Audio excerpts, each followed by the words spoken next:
Saludos, Ramón. Saludos, Jordi. Y saludos a todos los que nos siguen en este podcast, pensado como un servicio humilde a todos aquellos que quieren profundizar un poco en la verdad en todos los ámbitos de la vida. No pretende ser un programa principalmente religioso, aunque quien lo lleva adelante es sacerdote, sino para pensar en la verdad. Y sobre esto, pues lo enfocamos desde tantos ámbitos. Hoy queremos enfocarlo desde un aspecto de un capítulo que sale de este libro que el padre Ramón publicó hace ya un par de años. Un par de años, sí. Y que lamentablemente no está disponible. Yo le estoy presionando para ver si... Está agotado. Si lo reeditamos, pero yo mismo no lo tengo que ir buscándolo. Pero sí que hay un capítulo que sobresale con un título un tanto llamativo, que es Mi deseo es la ley. Es un libro de Gregor Pupin, un filósofo francés, que editó hace poco también, con este título. Y él analiza desde un punto exclusivamente jurídico, él es jurista, toda la situación que estamos viviendo en este momento con los famosos derechos humanos. Recordemos que en el año 1948 la ONU hizo la Declaración de los Derechos Humanos, que todos conocemos, el derecho a la vida, el derecho a la libertad de expresión, de religión, etcétera, etcétera. Esta declaración surgió como reacción a los horrores que habíamos vivido en la Segunda Guerra Mundial, con la conquista de estos derechos por parte de regímenes totalitarios como era el nazismo y como era también el comunismo. Todo hay que decirlo, no solamente una parte, porque estaba en ambos lados. Los ismos. Los ismos. Bien, la cuestión que se plantea es cuál es la fuente de la legislación del derecho. O sea, el derecho sobre qué tiene que legislar. Ya desde los antiguos, ya desde Aristóteles, se había establecido que el derecho tiene como función buscar el bien de las personas. Tanto las leyes tienen que estar en función de buscar el bien de las personas. Ahora bien, ¿cuál es este bien de las personas? Durante muchísimos siglos ha estado muy claro, el hombre religioso sabía que el bien de las personas era su relación con Dios. Ahora bien, cuando llegamos a la época del Renacimiento, en que el hombre empieza a ocupar el puesto de Dios y empieza a colocar en el centro, este principio fundamental empieza un poco a perderse. Y sobre todo si tenemos en cuenta la crisis protestante y las consecuencias de esta crisis protestante que derivó en una guerra terrible, la famosa guerra de los 30 años que asoló media Europa. De hecho, se calcula que un tercio de la población del centro de Europa murió en esta guerra. Dado esta situación, se llegó a una conclusión muy clara. Es decir, dado que la religión divide y provoca estos enfrentamientos, dejemos que la religión sea un ámbito privado de cada cual, pero la sociedad tiene que regirse por la razón. O sea, somos nosotros, estando con esta lógica, con esta razón, los que tenemos que determinar lo que es el bien común. Con esto nace lo que se llama el positivismo jurídico.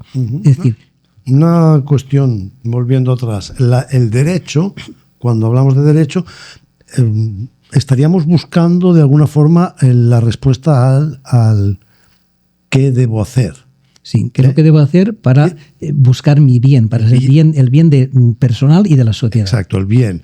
Pero ¿qué debo hacer? Ha de tener una previa, que es quién soy o qué soy, cuál es mi función, qué hago aquí. Por supuesto, porque todo derecho estaba basado en lo que es el derecho natural, es decir, en lo que es el hombre, porque detrás de esto está la antropología, es decir, ¿qué soy yo? ¿Qué es el ser humano? Si yo sé lo que es el ser humano, entonces sabré qué es lo bueno para mí. Si no sé lo que soy yo, tampoco sabré lo que es lo bueno para mí. Exacto. Por tanto, el derecho natural está en la base de toda la legislación. Uh-huh. Pero repito que poco a poco este derecho natural queda sustituido por la razón, que llega a ser el principio soberano de toda la legislación. Y de ahí se pasa a llamar el derecho positivo. Derecho positivo. O sea, ya no buscamos En la naturaleza. O sea, lo que debo hacer, que es algo que yo no invento, sino yo reconozco, que es fruto de mi ser, pero es lo que llamaban los clásicos la virtud. Exactamente. El virtus. Y así no que yo ahora busco qué quiero. Sí, por ejemplo, hay un estudio de un famoso filósofo escocés, Alasdair MacIntyre, que habla precisamente tras la virtud. O sea, tenemos que redescubrir lo que es la virtud, lo que es la naturaleza humana, porque sin esto estamos perdidos, como vamos a ver lo que está pasando en nuestra sociedad. Okay. De hecho, por tanto, decimos que como reacción a los horrores de la Segunda Guerra Mundial, la ONU establece los derechos humanos. Los establece, pero no los fundamenta. ¿Por qué no los fundamenta? O sea, ¿por qué no los establece en bases firmes que todo el mundo pueda aceptar? Por la razón simplemente que aquí se enfrentaban diferentes visiones del mundo. Por una parte, había estados que eran ateos, por tanto, que no reconocen el derecho natural, porque si no hay un Dios creador, si el hombre no tiene un fin determinado, entonces no es nada. Si simplemente el hombre es una evolución, un ser evolucionado a partir de la materia, entonces no tiene ninguna naturaleza definida. Por tanto, estos estados no aceptan el derecho natural, tampoco aceptan ninguna referencia a Dios. Por tanto, se establecen estos derechos, pero no se fundamentan. O sea, y al final lo que se busca es un consenso, todos viniendo desde su origen, buscan un consenso y, por supuesto, tiene que ser de mínimos. Pues de mínimos, por supuesto, obviamente, claro. Es decir, había dos concepciones fundamentales. Una, digamos, la visión cristiana, que estaba defendida sobre todo por Jacques Maritain, que llevaba una inspiración cristiana, en la que la soberanía no está ni en las naciones, sino que está en la naturaleza humana. Entonces, la pregunta fundamental que se plantea es ¿qué es el hombre? El derecho viene de la naturaleza de las cosas, no de la voluntad del legislador. Esto ya lo estableció Francisco Suárez en el siglo XVI. Francisco Suárez, de la Escuela de Salamanca, que es uno de los primeros juristas que establece el concepto de dignidad humana y de los derechos humanos ya en el siglo XVI. Pues bien, el Estado, por tanto, no es el garante último de los derechos de la persona, sino que el derecho de la persona es un bien supranacional. Está por encima de las naciones y por encima de la sociedad, porque es una cosa que corresponde a la naturaleza humana. Tanto, según esto, es la ONU la que establece estos derechos fundamentales del ser humano. Pero hay unas excepciones. Están los estados comunistas, los estados islamistas y la Sudáfrica del apartheid de aquel entonces no aceptan muchos de estos fundamentos. Aceptan, sí, de palabra los derechos, pero no los fundamentos. Entonces aparece la supremacía de la persona sobre la sociedad. Esto en contra de los, digamos, de los ismos. El nazismo, el comunismo establecía que era el Estado el que tenía el predominio y la persona estaba subordinada a los intereses del Estado. Estos de ellos dicen lo contrario. Porque veníamos de un cambio radical en el pensamiento filosófico desde el siglo finales del XVIII, además, donde la persona venía, o el hombre venía supeditado al evento social, y aparece la sociología como filosofía política, incluso aparece una reacción en el siglo, a finales del XIX, una reacción a eso, que sería el existencialismo. Esperen, sí. Yo no me pueden supeditar a la sociedad, porque como un rechazo, la sociedad para mí es un mal. El hombre es un lobo para el hombre. Sí, yo tengo que defender mi yo frente a esta imposición social. Sí, una característica, por ejemplo, de esta situación son los nacionalismos, que surgen sobre todo a finales del siglo XIX y principios del siglo XX, bueno, que han estado presentes hasta nuestros días, que son los que han llevado a las guerras, precisamente, la defensa de la nación por encima de todo, evitando el individuo subordinado también a la nación. Es decir, todo esto son consecuencias de esta concepción positivista de los derechos, de la legislación. Tanto no es, por tanto, la persona que está al servicio del Estado, sino que el Estado está al servicio de la persona. La sociedad es, por tanto, para la persona, no al revés. Por tanto, el fundamento de los derechos humanos hay que buscarlo en la dignidad intrínseca de la persona. Pero ahora bien, la pregunta es, ¿qué es ser hombre? El ser hombre no lo concede la sociedad. Ahora, ¿qué significa entonces dignidad? Se dice, el hombre tiene una dignidad intrínseca, pero esta dignidad ni se define ni se justifica. Simplemente se enuncia, pero no se define, no se... Es un nominalismo. Es un nominalismo. Entonces, el problema está en la concepción que tengo yo de la naturaleza humana. Según la concepción que tengo de la naturaleza humana, buscaré la dignidad de la persona en un puesto o en otro. De forma que aquí se enfrentan, digamos, dos corrientes. Una sería la postura cristiana, en la que la razón, el hombre ha sido creado por un Dios, por todo tiene una razón, tiene un destino, tiene una finalidad. Hay, por tanto, hay una naturaleza que es lo que define lo que yo soy. Ha sido creado por la libertad y ha sido creado por el amor y para amar. Por tanto, el ser humano, por ser criatura, está destinado a la vida, depende de su creador y además está destinado a la vida eterna. Lo que le confiere la dignidad a la persona humana es el ser hijo de Dios, el ser llamado por Dios a la participación en su mismo ser. Por eso también, precisamente, por ser criatura, el hombre no nace acabado, no está terminado. Lo dice San Juan claramente en su primera carta. Hijitos, aún no se ha manifestado lo que somos. Sabemos que cuando se manifieste seremos semejantes a Él, porque lo veremos tal cual es. Tanto el hombre está en esta vida, está en un proceso de tránsito, digamos, de crecimiento, de preparación para alcanzar su plena realización, que es justamente la comunión con Dios. Donde, según esa concepción, el deseo fundamental del hombre es la perfección moral, pero basada en una moral natural que es propia de su naturaleza. Entonces, bueno o malo será aquello que me ayude o no a alcanzar mi fin. Todo aquello que me ayude a alcanzar mi fin, que es la comunión con Dios, será bueno. Aquello que me aparte de Él será malo.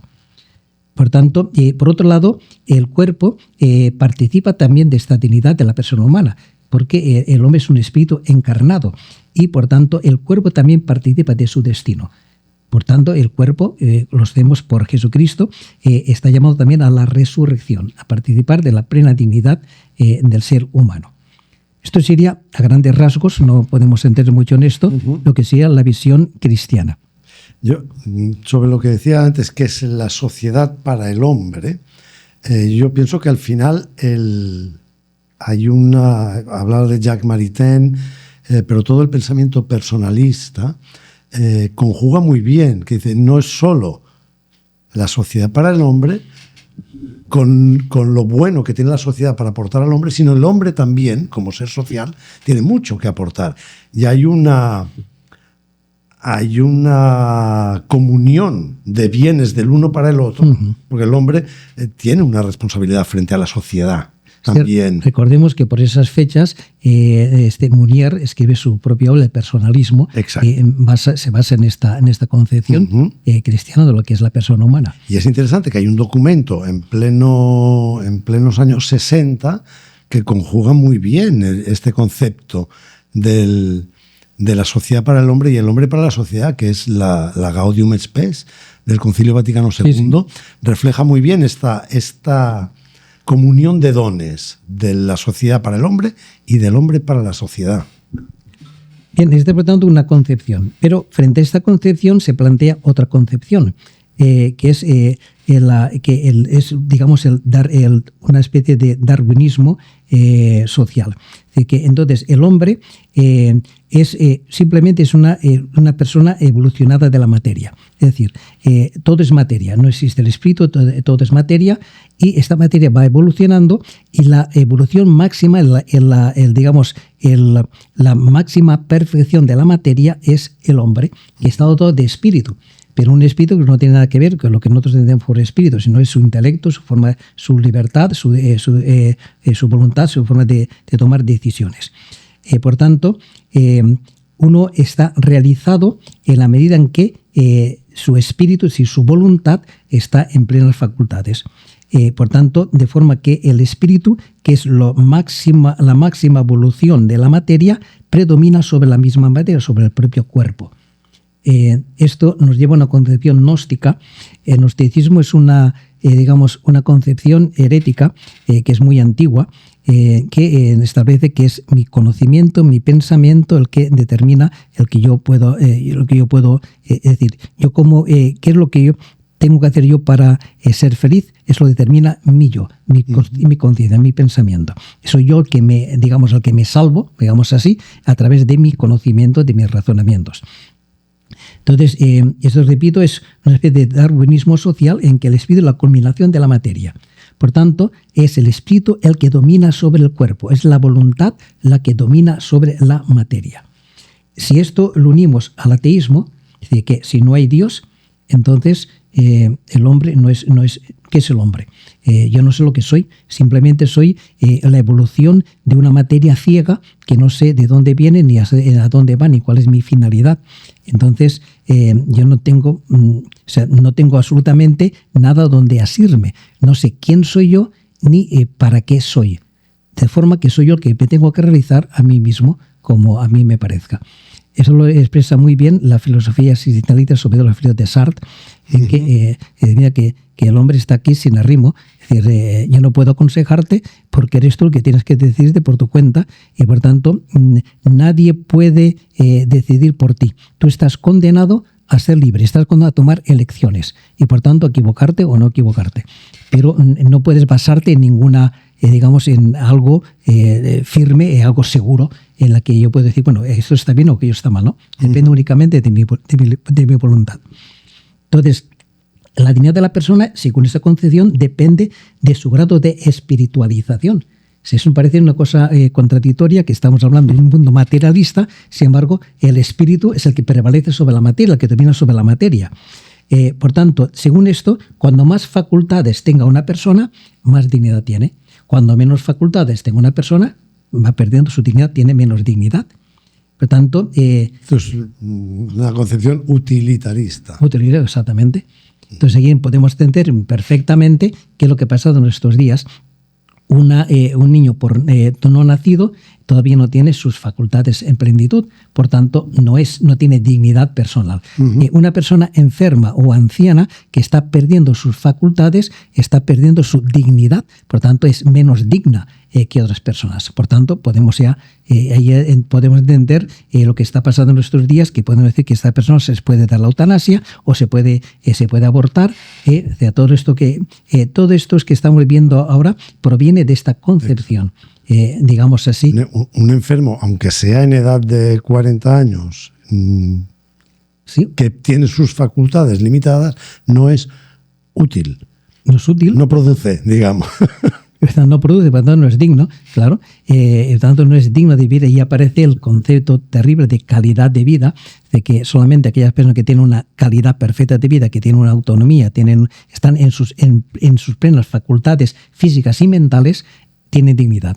Aquel que tiene sus facultades, sobre todo mentales, disminuidas, ya carece de esta dignidad. No produce y además gasta. Gasta. Porque mantener una vida a según qué costo, con según qué expectativa o qué beneficio y retribución, es muy caro. Ya lo dijo hace años un ministro de Gran Bretaña, que el Estado no podía sostener determinadas situaciones. No podía hacerlo. Se puede gastar en tonterías, en cosas de esas, pero esas cosas no. Eso es demasiado pobre para sostener personas que están en situaciones determinadas. Por tanto, según esto, entonces, ¿dónde radica la dignidad de la persona? Según esta concepción materialista, está en la libertad. El hombre, cuando más libre, por tanto, su libertad es el bien máximo, de forma que todo aquello que esté realizado con libertad está bien hecho. Por tanto, yo puedo hacer cualquier cosa, sea lo que sea, si lo he hecho libremente, eso está bien. Pero puedo hacer cualquier cosa. Incluso, obviamente, el único límite es que mi libertad no contradiga la libertad de la otra persona. Entonces, porque entrar en conflicto dos libertades. Y la tolerancia aparece ahí como gran Dios. Sí, pero Valor enorme, la tolerancia. solamente que esta tolerancia es sumamente intolerante, porque todo aquello que contradiga mi libertad tiene que ser eliminado. Por ejemplo, la familia. La familia tiene que ser eliminada porque la familia, entre ahí hay una ligación de amor, una ligación, por tanto, de obediencia de los hijos a los padres, etcétera, etcétera, y esto condiciona mi libertad. La historia también me condiciona. Depende de dónde yo he nacido, qué educación he recibido, esto está condicionando mi libertad, por lo tanto yo tengo que renegar de mi historia. Tengo que negar todo, la nación, el patrimonio, todo aquello que venga de fuera de mí es despreciable. Porque si la dignidad de la persona depende de sí mismo, nada, no puede haber ningún límite. Y nada que sea externo a mí me puede limitar. Tanto nadie me puede decir lo que tengo que hacer o tengo que dejar de hacer. Es una intromisión en mi libertad. De forma que el hombre prácticamente llega a ser un dios. Es decir, soy yo el que determino todo y por todo tiene que estar a mi servicio. Y como decíamos antes, no todos tienen la misma dignidad. Las facultades van creciendo o van en declive. Por tanto, según esto, habrá más o menos dignidad de las personas. Este es, por tanto, a dónde ha llegado esta concepción, digamos así, utilitarista de los derechos humanos. Y aquí es donde se entiende el título del capítulo: mi deseo es la ley. Es la ley. Entonces, ¿qué es la ley? La ley tiene todo lo que es mi deseo, eso es lo que a mí me justifica. Y por tanto, no solamente yo tengo derecho a hacer lo que a mí me apetezca, sino que el Estado tiene que legislar para que yo pueda hacer lo que a mí me apetezca. Por tanto, entonces ahí se convierte que mi capricho se convierte en ley. O sea, lo que yo deseo, eso es ley. Por tanto, en nombre de aparecen los nuevos derechos. El nuevo derecho al aborto, el nuevo derecho a la eutanasia, el nuevo derecho a la transexualidad, el nuevo derecho a vivir mi sexualidad como me dé la gana, siempre que sea libre, que sea consentido. Entonces, en nombre de estos nuevos derechos se van vaciando los derechos de 1948, porque en nombre del derecho al aborto se vacía el derecho a la vida de toda persona. Y sabemos que toda persona, desde el momento de su concepción, es ya una realidad personal. Ahí está todo lo que va a ser esa persona. Aunque todavía no esté en plena desarrollo, pero ahí está todo ya incluido. Como una semilla de un árbol, ahí no está el árbol todavía, pero ahí está ya todo el árbol. Por tanto, tiene... Es curioso que precisamente la posibilidad de que esto sucediera está en el origen. Como es un consenso de mínimos y vacío de contenido, no hay detrás una argumentación o una antropología no la hay. Que avale que esos son derechos. Al estar vacío es un sí, ahí cabe todo. Un globo sonda. Pues ahí cabe todo, y entonces podemos entender como la contracepción, por ejemplo, el aborto, el divorcio, la pornografía, la homosexualidad, la eutanasia, la eugenesia, de estar prohibidas hace 76 años, cuando se promulgaron en 1948, ahora han pasado a ser derechos. Entonces, ¿cómo se ha podido dar este cambio tan radical? Pues bien, la causa es simplemente hay que buscar una cosa.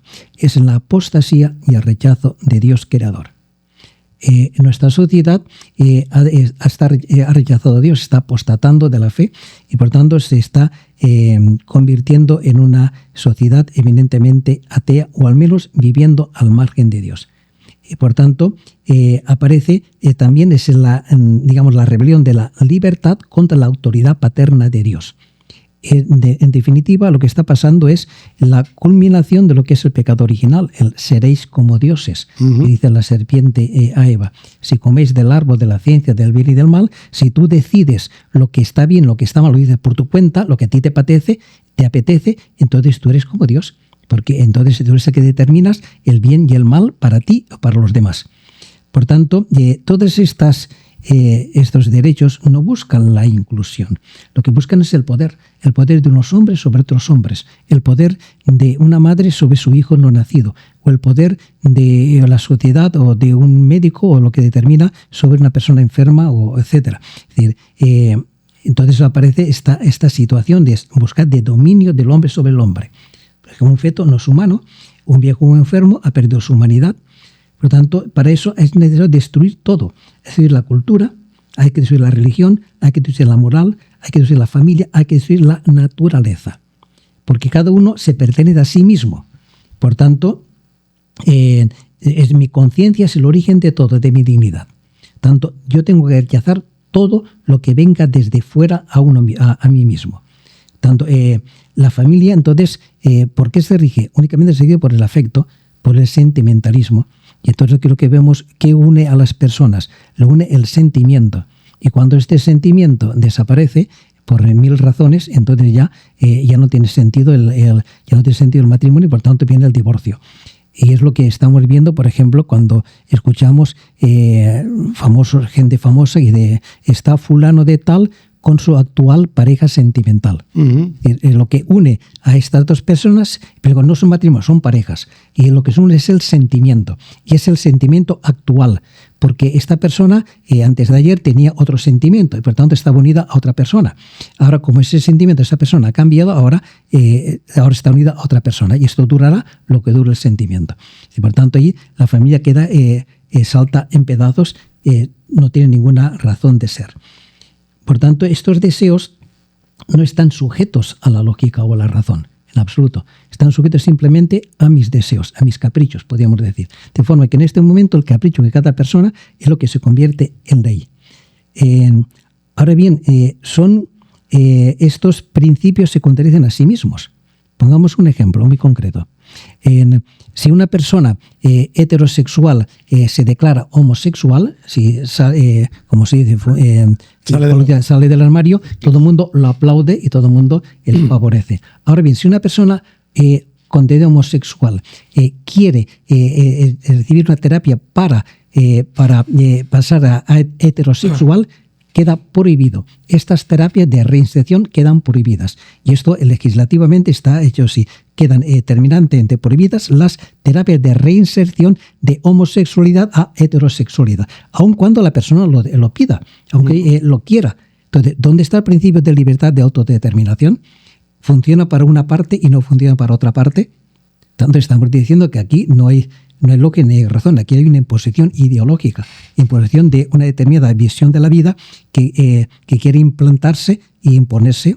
Pero tiene su razón. O sea, si la base, el fundamento de este nuevo orden es mi deseo, es la ley, y esto es absolutamente subjetivo, cada persona lo crea, cualquier intento de presentar una verdad objetiva es un agravio, es un atentado. Obviamente. El mayor agravio que se le puede hacer a alguien es decirle, no, espera, es que objetivamente, ¿cómo que objetivamente? Ya la sola palabra es insultante. Sí, el mayor agravio es lo que estamos viendo nosotros, la verdad. Exacto. No se puede decir la verdad. No, ay, Dios mío, decir que alguien está presentando la verdad es un agravio, porque todo mi sistema se basa en que hay mi verdad, no la. Ya es un insulto. Sí, ya, pero te estoy diciendo que hay una contradicción en este caso concreto, porque si yo tengo mi verdad y que yo quiero ser heterosexual, entonces ¿por qué se me impide? ¿Por qué se me impide esto? Entonces ahí hay algo detrás que no funciona. No es un principio universal, sino que hay una intención oculta ahí atrás. Sí. Lo mismo, por ejemplo, ¿por qué se aplaude el transexualismo, el pasar de un sexo a otro? Y sin embargo, las terapias contrarias pues no se aceptan. De hecho, esto ya está cambiando notablemente. Por ejemplo, hoy la noticia de que Carolina del Sur ha prohibido las terapias de reasignación de sexo en adolescentes. Voy a estar dando cuenta de los disparates que esto supone. Y cada vez más. Y hay un clamor, por ejemplo, en todo lo que es el deporte femenino. Sí. Hay un clamor porque se cae O sea, ¿cómo hemos llegado a que el sentido común desaparezca y que sea el menos común de los sentidos? Sí. Hay cosas que se caen. No solo el deporte, en cárceles, los centros penitenciarios femeninos están clamando. ¿Cómo nos hemos vuelto tan, perdón la palabra, cómo nos hemos vuelto tan imbéciles? Es que es así. Y ya está, la gente está reaccionando. El otro día también un atleta trans que ganó, por supuesto, su carrera, fue abucheado por los espectadores, por la multitud. Sí. Obviamente, claro, porque es que no tiene sentido, no tiene razón de ser. Bien, por tanto, esto es lo que estamos viviendo en esta sociedad, lo que está pasando entre nosotros. Por eso tenemos que ser muy precavidos para tener cuenta de dónde surgen estos nuevos derechos y qué es lo que hay detrás de todo ello. Y aquí están, si estos nuevos derechos van en favor de la persona o van en detrimento de la persona. Porque, claro está, la cuestión radica, el base fundamental es ¿qué soy yo? ¿Cuál es la dignidad propia de la persona? Si yo soy una criatura de Dios o soy un producto del azar. Y no sé qué soy yo, ni qué hago aquí, ni para qué vivo, ni para qué existo. Pero si esta es segunda cuestión, entonces el hombre está perdido, está desorientado, no tiene ninguna base, ningún fundamento. Entonces, haz lo que te dé la gana, y haciendo lo que te dé la gana, que es lo que está pasando en estos momentos, esto está provocando esos desajustes y estos absurdos que estamos viendo. El de hecho que Dios ha creado al ser humano, el ser humano existe como varón y como mujer. Y esto es una cosa evidente y por tanto no se puede contrastado totalmente. Uh-huh. Sin embargo, pues se dan casos que eso no puedes decirlo ni puedes hacerlo, porque si tú, por ejemplo, defines que el hombre es el hombre y la mujer es la mujer, entonces ya te tratan de homófobo, te tratan de totalitario, simplemente por constatar la realidad, constatar la verdad. Yo recuerdo que no me sale el nombre ahora, la autora de Harry Potter. Rowling. Tiene una demanda de un transexual porque se dirigió a él llamándole él, lo que era. Sí. Y todo lo se ha ofendido. Y ella dijo, bueno, si por eso me envían a la cárcel, yo prefiero ir a la cárcel antes que mentir. Porque tú eres lo que tú eres, por mucho que te disfrace, que hagas lo que sea, no por eso vas a cambiar tu naturaleza. Tu naturaleza es la que es. Bien, entonces, ¿qué tenemos que decir de todo esto? ¿Qué es lo que es importante en esta situación? Lo importante en esta situación es que si la humanidad no vuelve a Dios y no ponemos a Dios en el centro de nuestra existencia, entonces la humanidad está corriendo, es decir, el mundo eso lo llama progreso, sí, pero ¿progreso hacia dónde? Progreso hacia el precipicio, porque es lo que es a donde estamos encaminando. Uh-huh. Porque además todas estas propuestas son propuestas de muerte.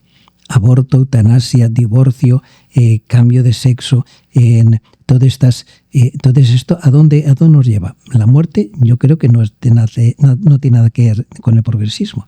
El progresismo es la vida y la defensa de la vida.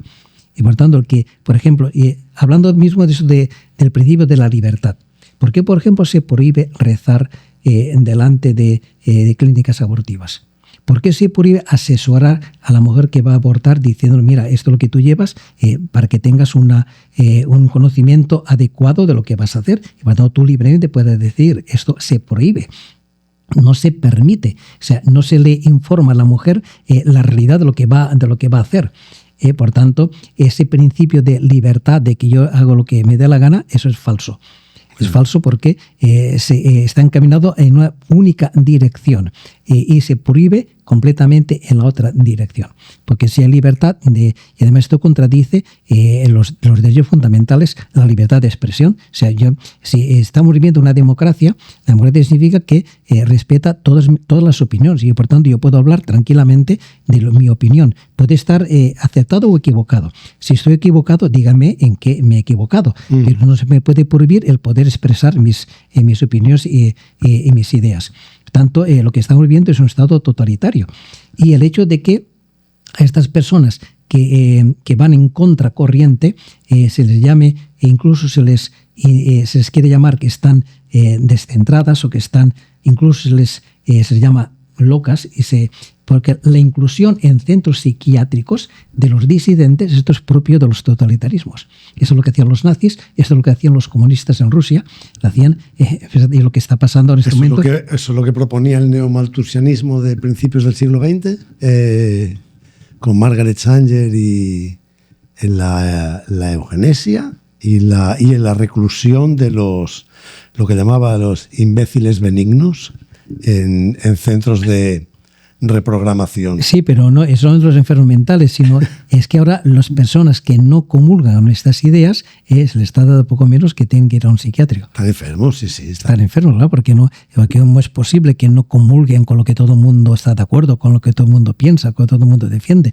Entonces están en otra corriente. Eso nos lleva a otro capítulo de ese libro, que es, que lo tendremos que hablar pronto, El emperador está desnudo.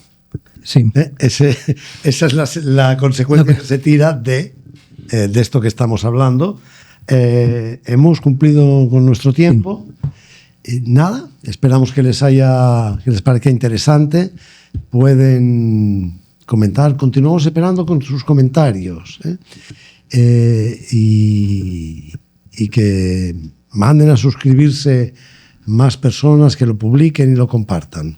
Nosotros, como siempre, estaremos aquí fieles la próxima semana.